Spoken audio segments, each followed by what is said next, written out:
Assalamualaikum, selamat datang di mata pelajaran biologi lintas minat. Tetap semangat meskipun kita masih belajar dari rumah. Nah, kita langsung ya ke slide yang kedua.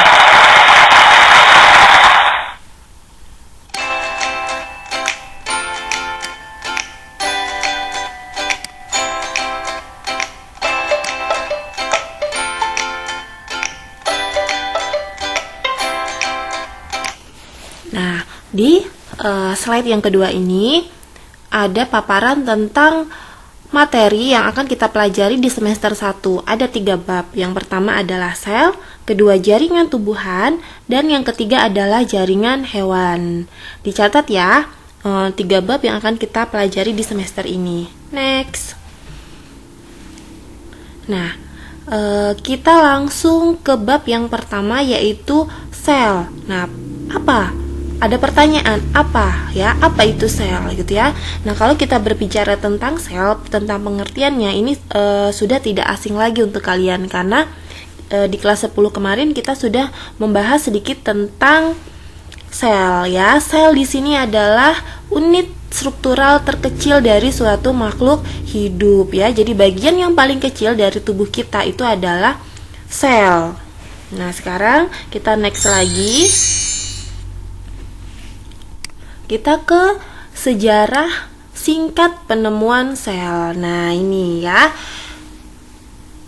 Penemuan sel diawali oleh ilmuwan yang bernama Robert Hooke, ya, Robert Hooke. Nah, beliau ini karena penelitiannya disebut sebagai penemu gitu ya, atau peneliti pertama yang mempelajari tentang sel. Nah, beliau ini mempelajari sel dengan mengamati sayatan gabus. Nah, sayatan gabus atau jaringan gabus ini diamati dengan menggunakan mikroskop. Nah, dari hasil penelitiannya terlihat ada ruang-ruang kosong pada sayatan gabus tersebut. Nah, ruang-ruang kecil ini oleh beliau disebut sebagai sel. Nah, sel-sel yang diamati oleh beliau tadi merupakan sel-sel gabus yang sudah mati. Nah, kemudian ada peneliti selanjutnya. Nah, ini ya. Pada tahun 1963 sampai 1723. Nah, ini ada seorang ilmuwan dari Belanda yang bernama Anthony van Leeuwenhoek. Nah, sama ya. Anthony ini dia menggunakan mikroskop yang sederhana, digunakan untuk mengamati air rendaman jerami. Nah, beliau ini menemukan organisme yang bergerak-gerak di dalam air ya, di dalam air rendaman jerami tadi. Nah, oleh beliau disebut sebagai bakteri. Nah, setelah penelitian yang dilakukan oleh 2 orang ilmuwan sebelumnya, kemudian muncullah penemu-penemu lain ya. Nah, ini kalian bisa baca sendiri mulai dari Alfonso sampai yang terakhir Hardy dan Wilson ya. Kalian bisa baca apa saja penelitiannya. Nah, itu tadi ya sejarah singkat tentang sel. Nah, sekarang kita lanjut. Nah, sekarang kita ke komponen kimiawi sel. Apa itu komponen? Komponen itu komposisi gitu ya. Apa sih komposisi sel dari tubuh kita gitu ya? Terdiri dari apa saja kah? Gitu. Sel-sel tubuh kita sehingga bisa menyusun kita seperti ini, sehingga kita bisa berpikir, kita bisa berjalan, kita bisa berlari, bernyanyi dan yang lainnya. Apa gitu ya yang menyusun sel tubuh kita? Nah, komponen kimiawi sel ibu singkat di sini dengan singkatan kapalan ya. Nah, kapalan, apa itu kapalan? Nah, ini tugas untuk kalian ya. Kalian tugasnya adalah mencari singkatan dari kapalan. Kalian bisa menanyakan ke kakak kelas kalian gitu ya, yang sekarang sudah lulus atau sekarang masih di kelas 12. Mudah-mudahan mereka masih ingat ya apa singkatan dari kapalan yang merupakan komponen kimiawi penyusun sel.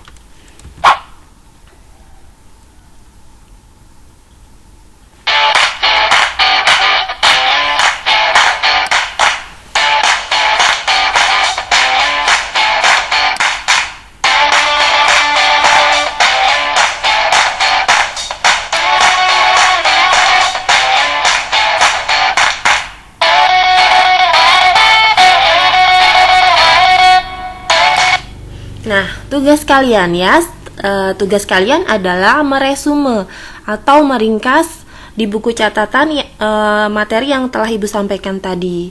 Kemudian yang kedua, kalian mencari singkatan dari kata kapalan ya. Boleh ditanyakan ke kakak kelas kalian. Nah, kemudian kalau kalian sudah menemukan jawaban dari kapalan, kalian menuliskan komentar atau menuliskan jawaban dari kapalan tadi di kolom komentar channel YouTube video pembelajaran ini ya. Kemudian jangan lupa kalian tulis nama dan kelas kalian gitu ya. Misalnya Angga 11 IPS 1. Nah, kemudian jawabannya apa? Ya, jawaban dari kapalan. Kemudian kalian screenshot jawaban kalian dan kirim ke Google Form yang ada di bawah ini, atau nanti Ibu share Google Formnya dari atau melalui wali kelas gitu ya. Untuk catatannya tidak usah dikirimkan, cukup kalian men-screenshot komentar jawaban kalian dari kata kapalan tadi. Ya, jangan lupa like, share, komen, dan subscribe. Terima kasih. Assalamualaikum warahmatullahi wabarakatuh.